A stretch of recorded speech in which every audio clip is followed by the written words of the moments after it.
Good evening, viewers, and welcome back to the Tuesday show, the VOD Talk News Magazine programme looking at news across East London.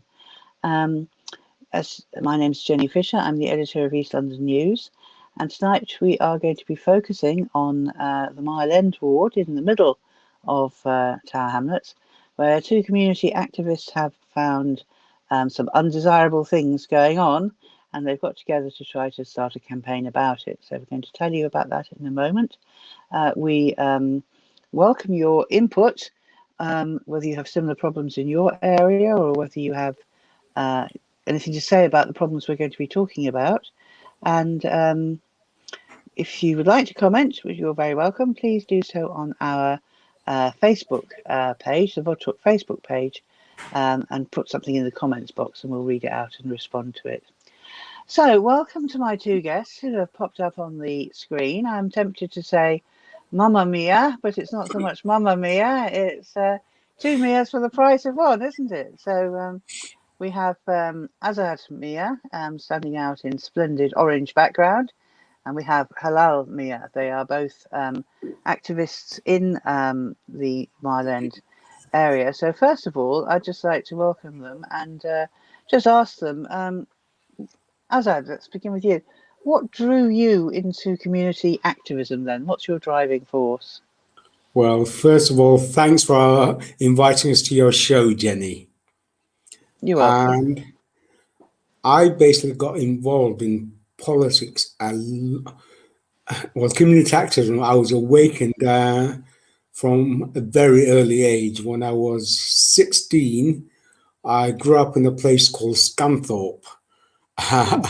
It's now called Lincolnshire. At that time, it was called South Humberside. I went to a grammar school and I was the only non-white in my school.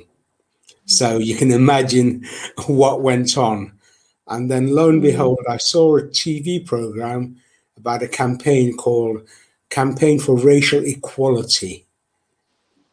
And the Anti-Nazi League, massive demonstration all around the country. And that opened my eyes that what I was suffering and going through at school was not the norm and things could be different.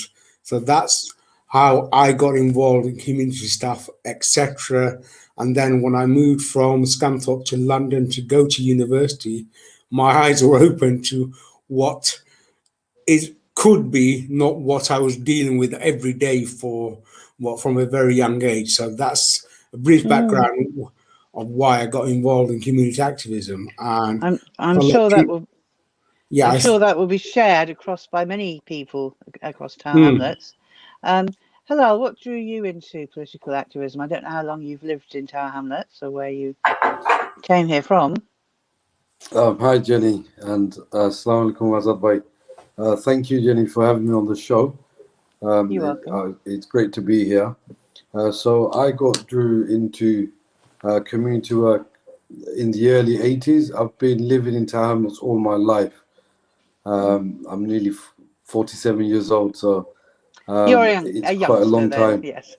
As I said, I grew up in the 80s, and a lot of the social problems that were happening all across the borough, and then later on, there was lots of gang violence and drugs and all of these issues that we were affected by. And one of my role models, especially around community work, was one of our youth workers. And I'd always see him after youth work, walking the estates and trying to get these kids off drugs and trying to get them engaged in other activities such as football. And I used to get really inspired by that. And I thought, I need to give something back to the community. And that's how I started my journey into the community work. Oh well, I've never met anyone from Scunthorpe before. As I have no idea about your secret background, but my dad was from Lincoln, and I came to the borough in '82. One of the first things I did was to stand in Brick Lane when I think it was we had the National Front, didn't we? We were trying to occupy Brick Lane, and so many of us went along and stood around to protest. So That's how we've all got here. And the thing now, worrying you and concerning you, I mean, it's another serious issue, and that is the mess they've made of the traffic in Burdett Road. Now, look, I drive. I remember Burdett Road. Burdett Road is a nice road. You go to Burdett Road because you know there's not going to be too many cars. You can sail along. It's a good link from the south to the north of the borough. But I haven't been there for a while, and apparently things have changed. So what's wrong, Azad? You kick us off. Well, a few years ago, there was apparently there was a consultation done, and between TfL and the council, and it was originally supposed to be a pilot scheme, if I'm correct, where they'd make a no right turn off Myland Road into Bidette Road. That pilot scheme, nobody knew about the consultation. Well, most of us didn't. That pilot scheme is now permanent, and there's no right turn into Bidette Road off Myland Road, but you can turn left into Bidette Road off Bow Road. All And right. and there's been lots of petitions, campaigns with the council and TfL, but to no avail. And to compound the problem further, the Bidette Road used to be 2 lanes. They've now blocked off 1 lane on the junction of Bidette Road and Myland and Bow Road into cycle lane. But it's like the cycle lanes that they have on Myland Road itself, where there's an island and then the cycle lane, then the bus stop. But the ludicrous situation is people stand underneath the bus shelter, the old bus shelter on Bidette Road, Myland Road Junction.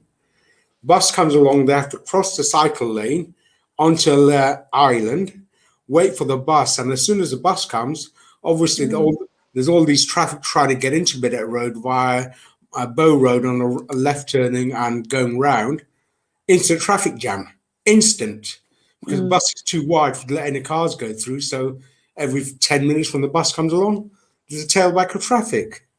It's just Well, and let's sorry, you said the traffic couldn't turn right off. into it's into St Paul's Way. No, they can't turn right. If you come off Myland Road, we know where that yellow bridge is. You Yes, can't turn right into Bidette Road off you're Myland right. Road.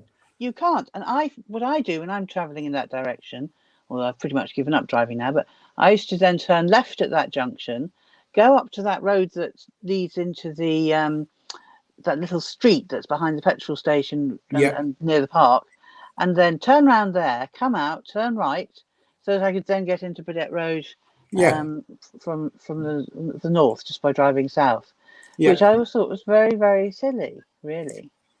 And they So made the it's situation worse with that cycling. Not that I have anything in principle against cycling. It's good exercise. But if the plan was to alleviate the traffic on there, they haven't done it, because every time bus comes, there's a traffic jam, instant.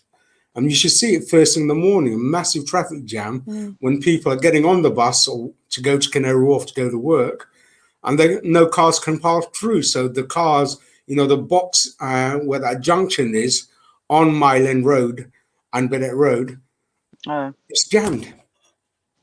is So that your it's actually made the perception? problem worse than better. Is that your perception as well, Helal? Have you seen problems with cars and pedestrians on the road?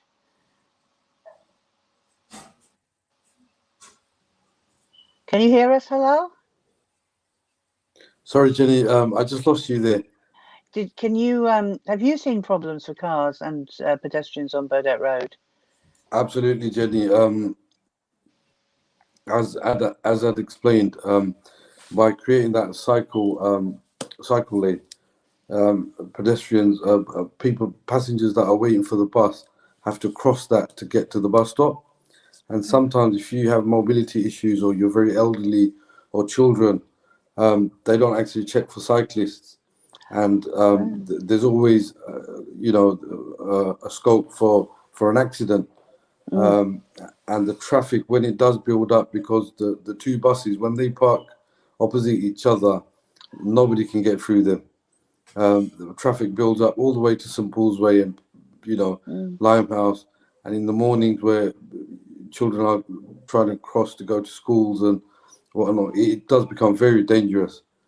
I've seen motorists and bus drivers screaming at each other, and all sorts. So it is definitely a massive problem. So that's certainly raising our blood pressure. I must just say hello to Lois, who's watching our programme this evening, who's also very interested in the traffic in the area, and remarks that traffic is dangerous anyway to humans, but don't forget pets and small children can also be put at danger by the traffic. And I think if the traffic's building up, then people can get very cross, as you say, and then maybe, you know, there's if drivers are not concentrating very hard, there's a lot of danger, chance for an accident. So yes, I mean, you're right to raise this. So in Burdett Road now, you're on the actual pavement, and then you have to cross the cycle lane to get on the bus. Do the people actually stand on the cycle lane, or is there a little strip of extra pavement for them to stand on as they're getting onto the bus? How does that work? There is a strip of pavement, but it's just sometimes if it's raining or there's a build-up of passengers at the bus stop, and that can filter onto the cycle lane. That's when it can get a little bit dangerous, because cyclists, they can be darting along at 10, 15 miles an hour, and you've got children, you can have people with dogs and other people with mobility and access issues. It is like, as I'd said, in the mornings, and especially during the rush hour, it can be very daunting and sometimes very frightening for some people. Well, we've had a comment as well from Mohammed Adnan, who says, sometimes what I do is when I'm on Burdett Road and I want to go onto Bow Road, I have to go in the car park near KFC and turn my car around. So Yeah, poor old KFC, they're probably looking out the window, think, oh, we've got lots of customers coming, and then they all turn around and go out again. So that's all right. Okay, and of course we remember, you know, there was a cyclist killed, wasn't there, in Bow Road. I think it was July 2019. I think the incident happened, and I think it was March this year when the cyclist was convicted of causing that death. So that's just shows you that these things can be very serious. So do you think these changes have had any effect on the air quality in Mile End? I don't know if there's any schools around the Burdett Road area that might be affected, or Azad, what do you think? Well, where there's a new play group opened up just about 20 meters from that bus stop, where kids and pre-nursery kids go, etc. So, and obviously you have the build-up of cars where they're standing and fumes building up, buses building up on both sides. It can't be healthy for them. And plus, you've got school kids getting on the bus to go to Central Foundation Girls' School, to go to boys school, and some go to Swanley School. So it's not very good at all. It really isn't. I understand what the council chairman tried to do, but they probably had great intentions. But sometimes if you have good intentions and things go wrong, you've got to say, actually, the solution we've had in place does not help. It's probably making things worse, if not better. Let's scrap it and start again. And actually do a proper consultation with the community, with local businesses, because some of the local businesses are suffering now. Are because, well, they've got a row of shops on Burdett Road. You've got florists, cafes, typical shops, local shops. And now, because of that cycling, they're losing a bit of customers. Because before, customers could park up there, plot up, buy their bunch of flowers, buy a bit of grocery, leave. Now, that's difficult. Absolutely. I remember parking there to visit Tell's carpet shop.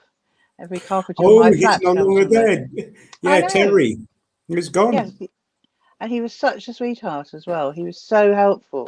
That's why I bought all my carpets there, because the first time I What, went there, what he was was it so called? helpful. Telrose Telrose, carpets. that's it. Yeah, Yes, yes, correct. Telrose Yeah, carpets. yeah. The first time I went in, he was so nice to me. I just wanted a bit of carpet, and I didn't have much money. And he folded it up and carried it out to the car for me. And that's what you want from a local shop, isn't it? That kind of, just you get a break when somebody's just really nice and helpful to you. Mm. But you said there was an initial consultation. I mean, how did they put across? What were they trying to do? What did they tell the Well, community they were trying to do? this is my point. That apparently there was a consultation, Mm, but very few people know about the consultation.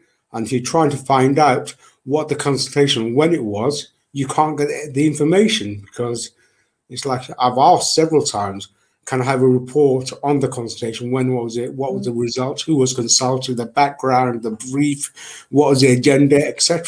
Nothing. mm. Nothing. I mean, I've The, had more the, success with the freedom of information, getting information out of governments, than I have with TFL on this council, unfortunately. Dear, dear. Hello. Did you come across the consultation when it was taking place? I didn't, Jenny. Mm, I knew of a consultation taking place, but who did the consultation? What type of questions were asked? Were there any other stakeholders mm, involved? Any external partners or mm, nothing whatsoever? I'm the chairman of an independent residents association we have on the Burnett estate, mm, of which Azad is involved as well. We we're primary stakeholders in mm, Burdett and the Myland East area. We've not had any contact from anybody, so we're really surprised as to how this consultation was conducted and who took part. mm, Whether there were correct languages were used, because a lot of the population do not speak English. So I don't know how details of the consultation, but certainly we weren't consulted on this. mm. Yes, I've just had Amy Susanna has been commenting on our Facebook page as well, and she's also raised the question of the elderly gentleman who died when he was hit by a cyclist. I think it was actually Bow Road rather than Mile End Road, not Yes. sure. So that was Um, my point earlier, Jenny, when I yes, mentioned people just suddenly darting across the road when they see the bus. mm, They're not looking but out for cyclists. The last thing on exactly. their mind, they just want to get Um, on that bus to go home. but Um, she goes on to talk about the consultations. And she says, the council clearly isn't listening to residents. They no, say they're consulting them, but these consultations are a sham.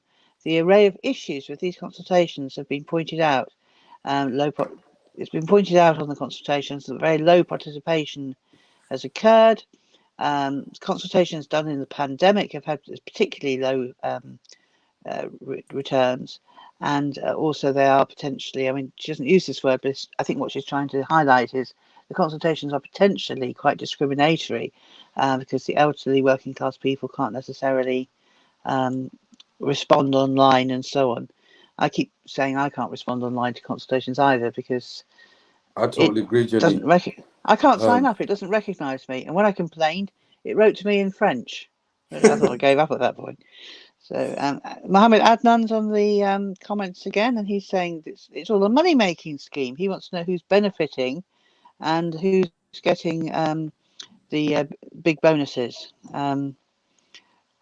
Amy again agrees that the consultations were only in English, not in other languages, and there we are. So let's wrap up this item then, because I know we want to go on and talk about a couple of other things. We've to explain the problems at length.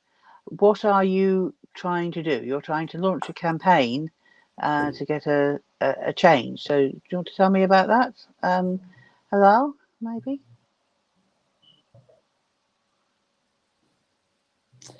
yes, so we've started a petition on this, Jenny, um, and we've held meetings locally with residents and local businesses. As we touched on earlier, one of the biggest impact of this whole thing is local businesses. and what's happened to them. I know two, three businesses that have folded since these new measures have come in place. And given the unprecedented challenges the pandemic has already placed, this is the last thing people wanted. So we are uh, working on a petition that's going around, and hopefully we'll drum off enough support to go and challenge this in a meaningful way, where the local administration will listen to us. And you're working on the petition as well, Azad? Yes, it's a joint effort because I think we should be clear. Halal and I, we've known each other for a long time. We're community activists, and obviously, we have our own careers, etc. But sometimes you have to give back and support the community and try and do what's best, because not everybody has the time, the inclination, or the will to do it. And sometimes you have to sort of give up your time, like you've done for many years, Jenny, and just do what you can, try and help the community going forward. Because I remember when I first moved to the state, I was the sixth Bengali family on Beda Estate. It used to be called in those days a DTL property, difficult to let property. Yep. So I remember those days. So I've been here, 35 years on this estate. So I remember from how it was, and how, with the help of local community people, we've got together, people like Helal, and made communities, football clubs, community activism, etc., youth, got them involved, got rid of the violence between St. Paul's Way School and Stephen Green School. I remember special patrol group police vans circling both schools. That's how bad it was, to where Stephen Green School is a top-rated school, so St. Paul's Way, so it used to be John Cass, but now it's called Stepney All Saints. All very good schools where the waiting list and demand is high to get in those schools. And that's down not for any political intervention. That's down, in my opinion, to the community and people who live there to try and make it better for their kids, which is what most parents want. And that's what we've tried to do. I don't know if that makes sense to you, Halal. That's what we've tried to do. Yeah, I agree. Okay, well, let's sort of move on. I mean, it's good to hear you're stepping forward and actually launching a campaign, and hopefully, the community will be actively supporting that. Let me know if you put your petition online. Let me know the address, the online address, and then we'll make sure we write it up in East London News so our viewers can, and put it here in the comments box so our viewers can access your petition and follow your campaign. That would be great. But while I've got you here. The other issue that we're sort of trying to track across the borough is antisocial behaviour. I'm sure you've seen the petition which Miah to look now from the Isle of Dogs has launched against an online petition, talking about knife crime and its terrible, terrible consequences, and again trying to find some ways to really, really combat it, not just to pay lip service to it, but to really combat it. So, Azad, do you want to sort of talk a bit about what antisocial behaviour is like for people in Mile End, who's causing it and who suffers? And then we'll go to Helal. Yeah, well, recently there was a fatal injury to a young school kid who went to Swansea School, if I'm correct, Helal, who passed away of a knife crime. That's one element of it. There's other elements where in the evening, in the morning, I walk past and there's these nitrous oxide canisters all over the place. That's obviously not helping. And when you take away youth facilities for youth and then give them nothing in return, what are these kids going to do? I mean, I'm sorry, but I remember many years ago, I was young once. Surely not. No. Yeah, unfortunately, I do remember. But whether I'm looking at things through rose-tinted glasses, I'm not sure. But we seem to have football pitches, snooker halls, places to go, hang out, do what young people do.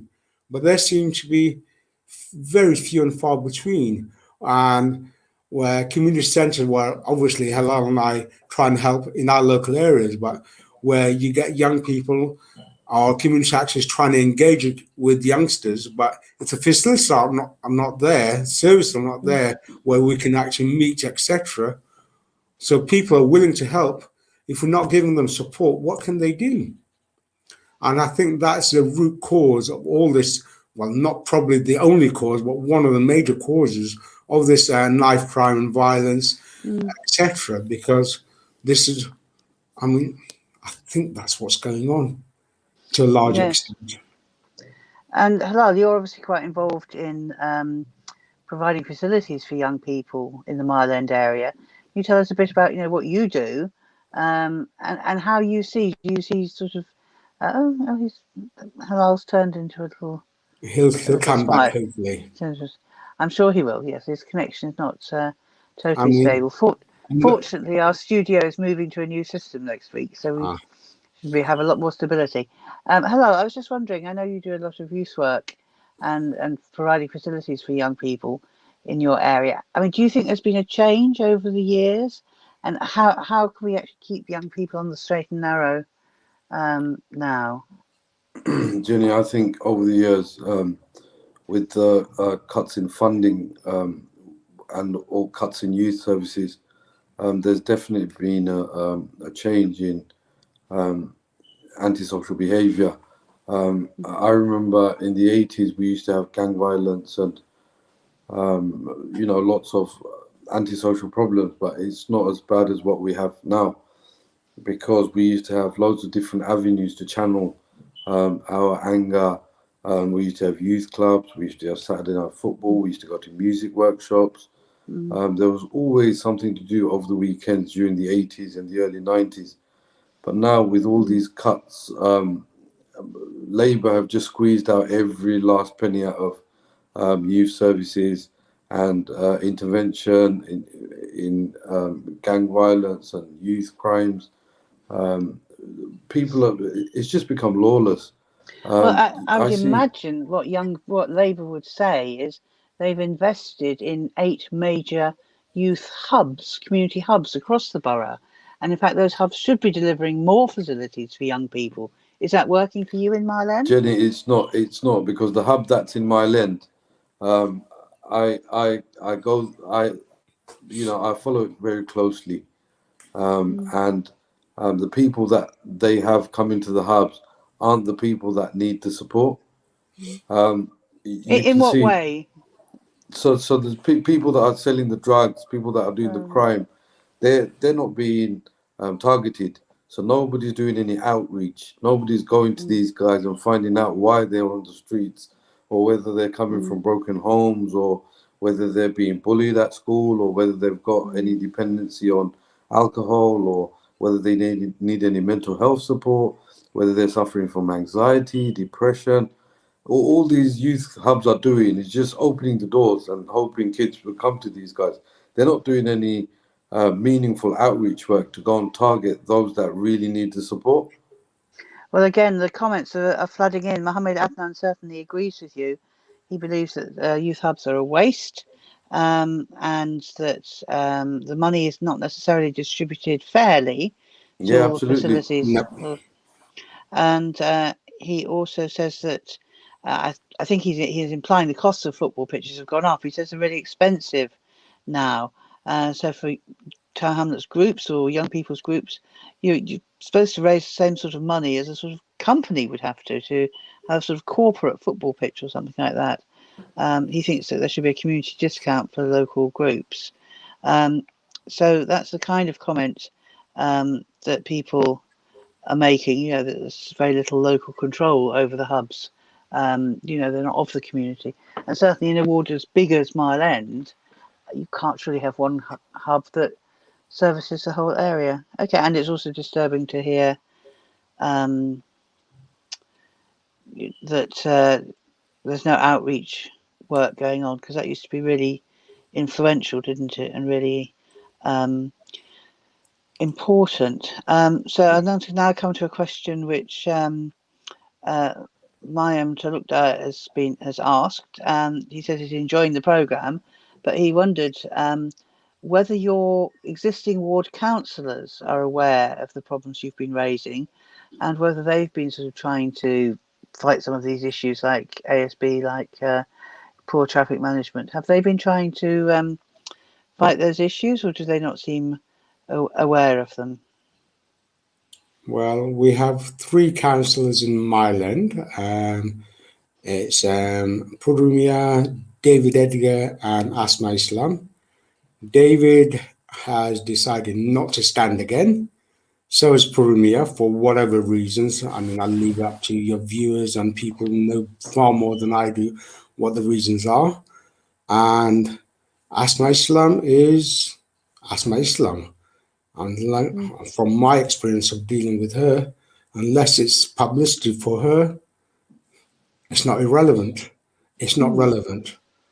The most important thing for Myland, like you said, outreach, is non-existent. Asthma, you'll see the only remaining councillors standing, I think, next time round, you'll see when there's an event on where there's a photo opportunity, you'll see her. But actual outreach work, going to see community people about what the problems are in terms of what issues they're facing, what we need, non-existent. I mean, this is a complaint from too many people, local people, and I've been here for an awful long time. And it's not just the Bangladeshi people. I mix with everybody, Somalis, Chinese. It's a very diverse area, and none of them could actually say when the surgery is, if they don't know, it's not publicized. It's just ridiculous. We have basically nothing is happening. Nothing. Well, of course, the all councillors in the borough have suspended their surgeries during the COVID pandemic and were supposed to be available on the phone. I think we have to say that. But I suppose it does reduce the visibility of councillors. And those 3 councillors, if you're listening, or if you catch up with the programme later, if you're listening, we'd love to have you on. If you want to comment in our comments box, we'll certainly read your comment out, particularly Asma, and you may feel that you are out and about in the ward meeting people. So if that's the case, do drop us a comment, and we would love to have you on next week. If you'd like to come on the show and perhaps talk about what you have been doing in Marlen, that would be great as well. So is there anything else we can say about, oh my goodness, there's more and more comments coming in. Amy's commented again, saying that the current administration seems to support these snazzy hub ideas, she calls them, but she says they're not fit for purpose. We need more centres per ward, not just the hubs. And she says only 2 million has been spent on youth services in the current budget, and that's a cut from 7 million, which was spent back in 2012. I think that was under a different administration, of course. Mohammed Adnan also feels that if the councillors are not doing their jobs, the public will have to hold them to account when the next set of elections comes along. So, I mean, certainly I remember often going to meetings in the Matchbox, the community centre in Warwood Street. And the reason why our little youth organisation then, which was not Marland based, was able to book the Matchbox was because there was a different community venue which ran a homework club. So it was both that there were 2 community centres and the young people from the area at the homework club, which was very productive. And so there weren't any of them then want to come to the Matchbox. So I think it was Tuesday evenings we were allowed in. I think we could do the Tuesday show even then. So are there any concrete things that you can think of? Helal, you organise a lot of football for young people. Is that the answer? Is more sport? It is part of the answer. So Jenny, we run a football foundation called the Burdett FC, Burdett Football Club, and that comprises of 5-6 teams. So we have an under 10s team, we have an under 12, we have an under 14s, and then we have a 16 plus. And that certainly is an avenue to keep the children focused and just off the streets, because we run structured training sessions, and then we play in the leagues. We play in Mile, we play in Victoria Park, we play in Hackney Marshes, and there's scope for these kids to get scouted um, Oh, by a professional club. So all of these things are certainly needed. Um, but one of the things we touched on before is the ability and certainly for the leadership to show proper leadership, because under the Labour administration we've not had any proper leadership, especially in terms of youth development, pathways for youth to get into careers. I mean, we've got Canary Wharf on our doorstep, and if we're not taking advantage of that, I mean, we've got some of the world's leading bankers, we've got some of the world's biggest FTSE 100 companies at our doorsteps, and yet we've got our kids that are suffering in abject poverty. So clearly something's not working, and to bridge that gap, it has to come from the top. And I think yeah. Labour have failed us miserably. Okay. Okay.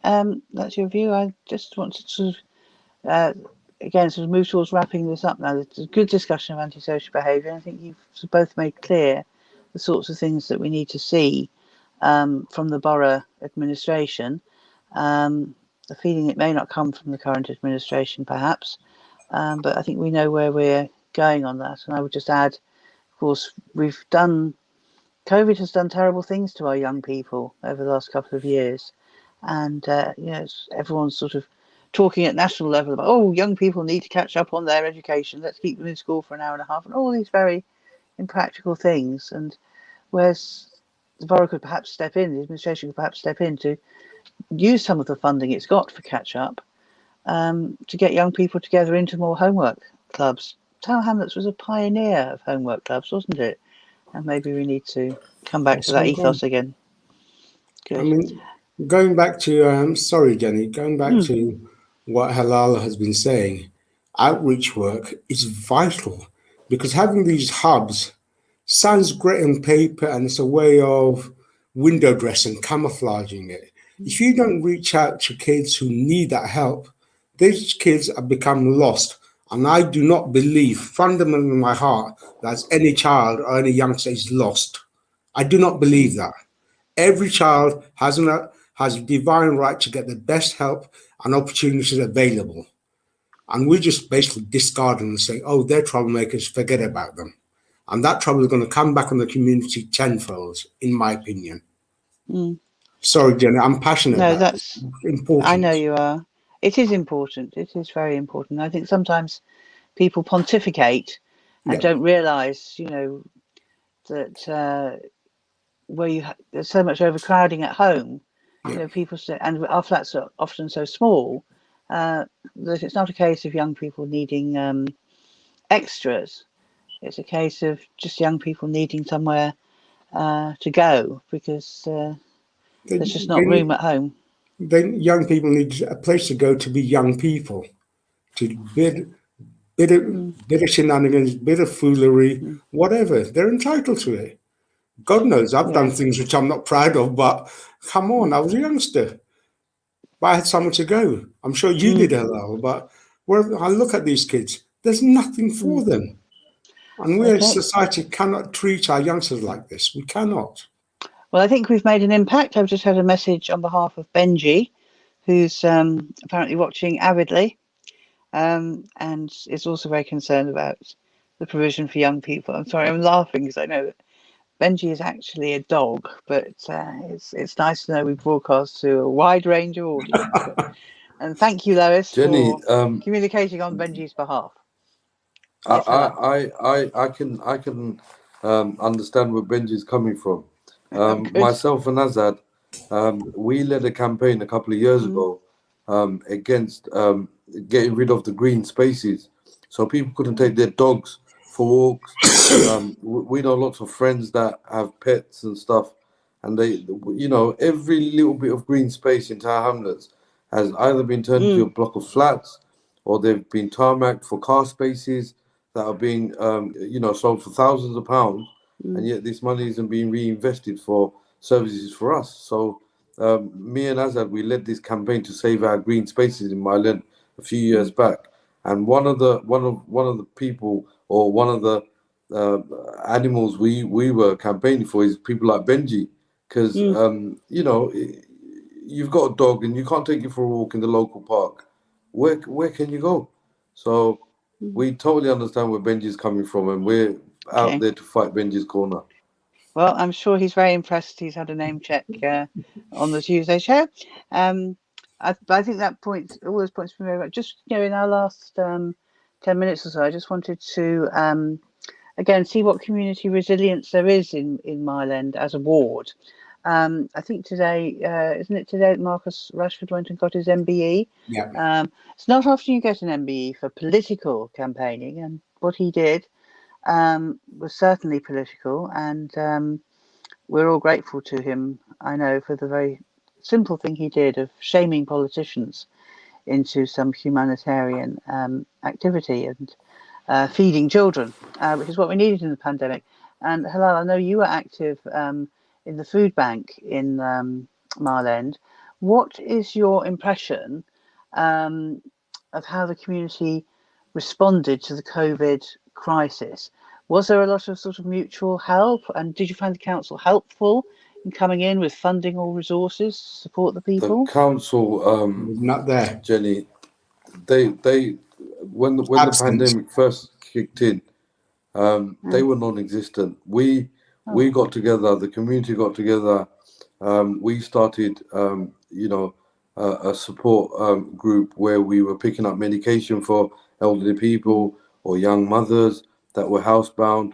We started a befriending service where we were just knocking on people's doors and just making sure, you know, Tom in number 5 was okay, or Mr. Ali in number 20 was okay. So the council were non-existent. They weren't to be found on the ground. So we started a service locally where we were putting together and just, you know, 20-30 pounds, putting it together, buying, you know, food, potatoes, a bag of rice, and giving it to neighbors we knew that were struggling.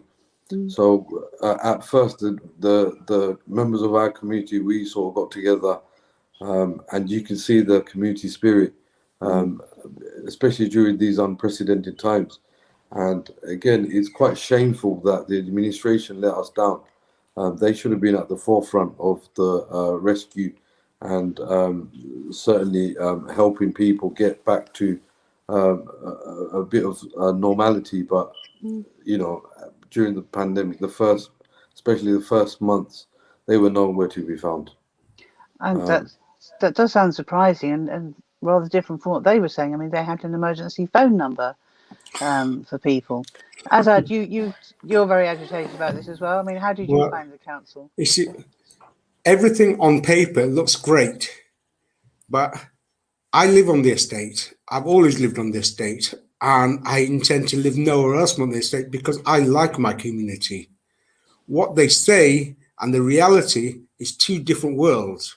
You might design something on paper and say it looks good, and so is going to get paid to do this, paid to do this. But unless you involve the community, it's for naught. People like Halal and myself and others are doing things off our own back, dip into our own pockets to help people out. Where was the council? We're talking from experience. What they say and what we actually experience on the ground are two different worlds, Jenny. I mean, I've got a neighbour next to me who works, but etc. He's had his injury. He had no food, no money coming in. What, you think people like me and the other next door neighbour to him was going to let him? We chipped in. And because he's a proud man, knock on the door, little parcel for him. That's what we had to do.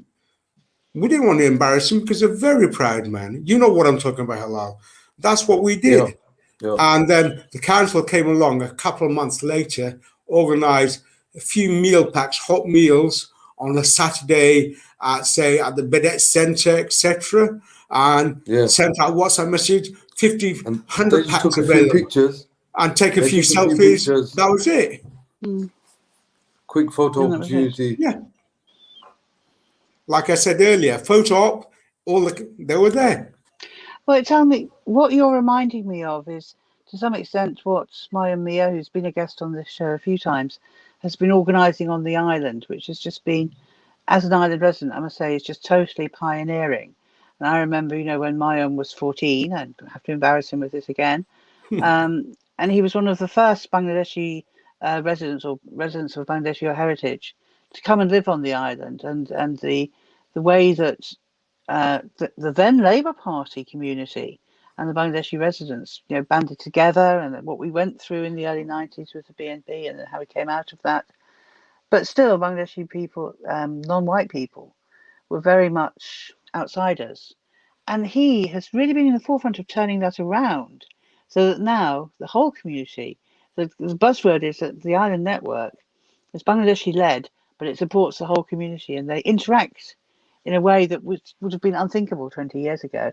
And you seem to be saying a very similar thing. You both stress spontaneously, I haven't asked you about the diversity of your community, but you're both sort of saying, the community is diverse and working together, and your efforts locally on everyone.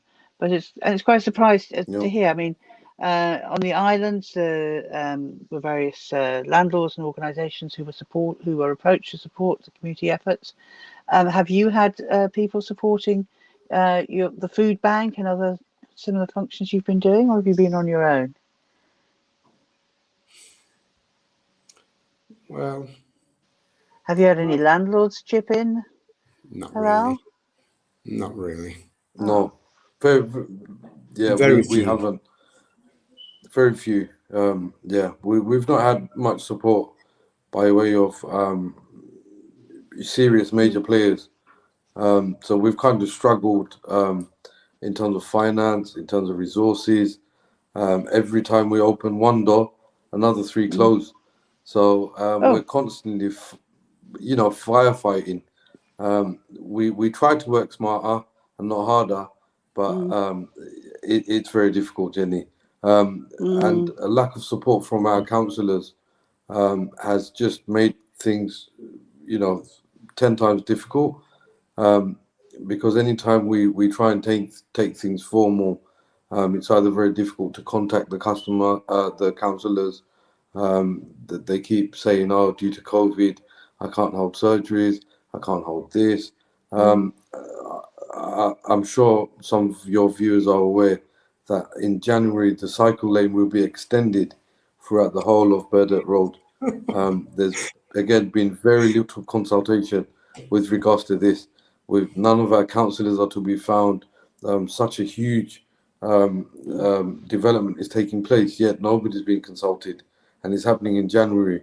Again, this is going to cause serious problems for people with mobility issues, people with accessibility issues. It's going to cause lots of difficulty for tradesmen and taxis, because studies have shown that these people have to go, have to spend extra on their petrol and so forth. And this area is full of tradespeople. We're a working class community. We rely on our cars.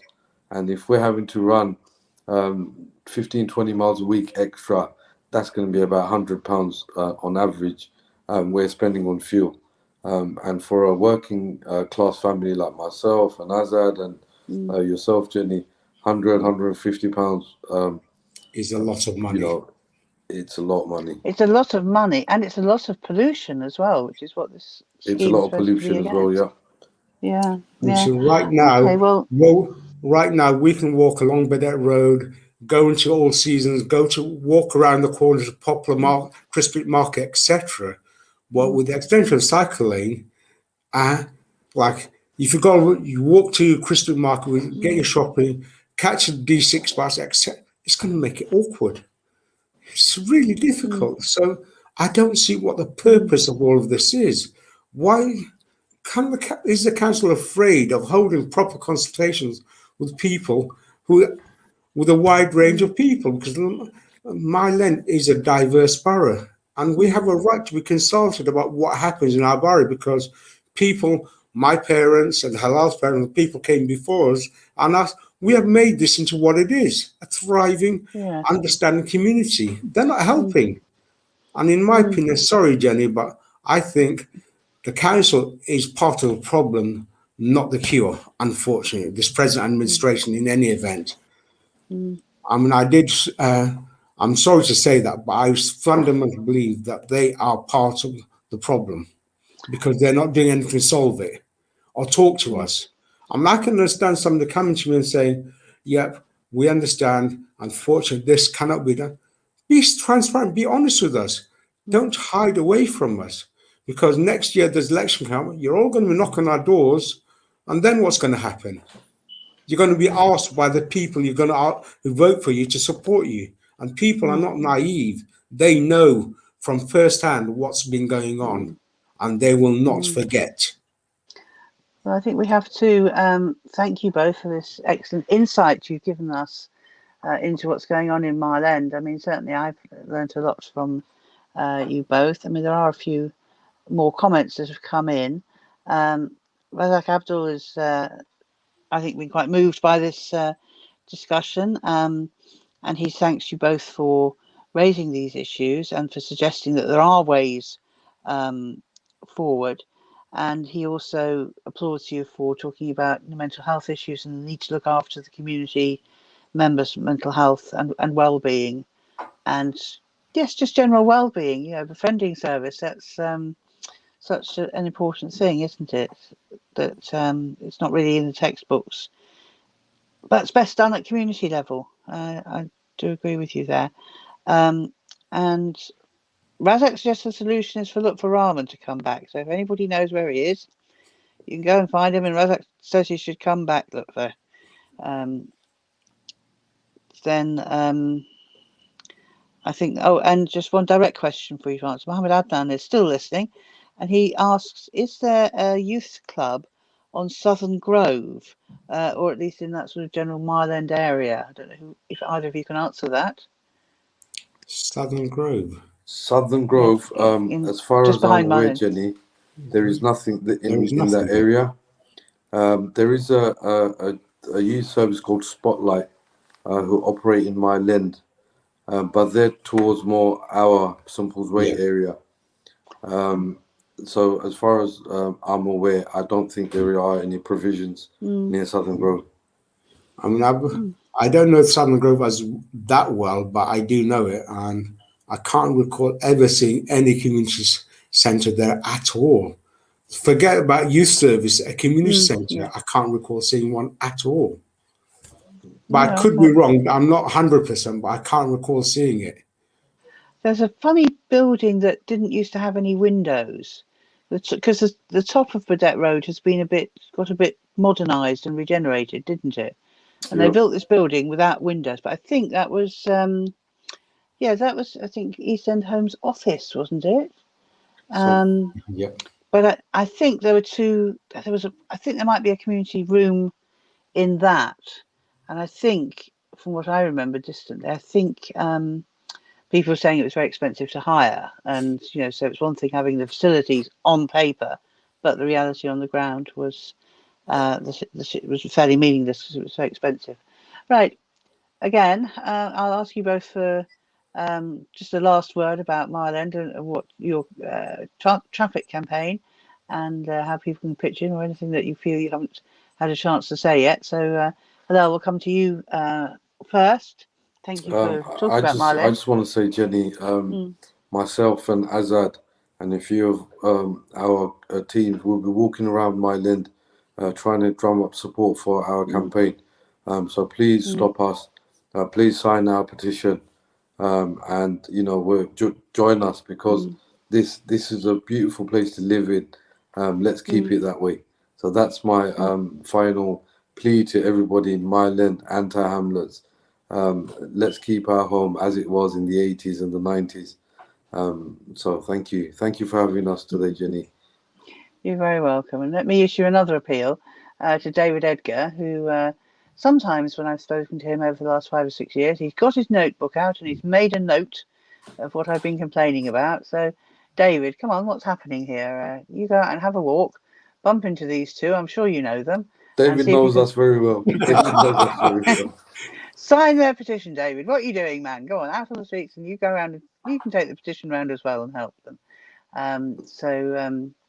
Make up for decent homes. So that's another housing choice. But that's another matter. Right. Thank you, Helal. Azad, have you anything to add? Yep. Mile End from what it was when I first moved into what is now, it's a great place to live, in my opinion. Other people might disagree, they might prefer Chelsea Kensington. You go there, mate. I love my area. I love my community. I love my neighbours. And I will do fight tooth and nail to make it, to keep it, not keep it as it, to make it better. And anybody or any institution that tries to smother the work which our elders have done, I will object to, and I will fight for my land, because my land is where I've grown up, basically, where my friends are, where everything is. I am my land, so is Helal, and we will do what's right for my land, period. Thank you, Jenny. Thanks for having us, Jenny. You're very welcome. I think it's been a splendid show, and it's really good to hear people speaking with knowledge and passion. And, please never lose that passion for your area, because it's so refreshing to be reminded that that's how so many of us feel, no matter how, difficult life is, and how difficult it is to get an improvement for our fellow residents. So thank you both very much. Thank you, Jenny. Thank you, Jenny. We'll let you both go now, and we'll hope to hear from you about the petition and the general campaigning in due course. Keep an eye on East London News, and we will report that when we can. And in the meantime, dear viewer, I hope you've enjoyed the show, and we'll be back Tuesday next week with a show which will be focusing a little bit more on the sad issue of knife crime in the borough, and again looking for practical solutions and how we can use the political process in the borough to get some practical and successful measures taken. So do join us 10 o'clock next Tuesday. Hope you'll see some publicity out before then, and I hope that that show next week will be in our new studio with some interesting new technical equipment, which should give us even better standards of broadcasting than we've been using over the last year or so of the pandemic. So thank you for listening, and we'll see you next week. Good night.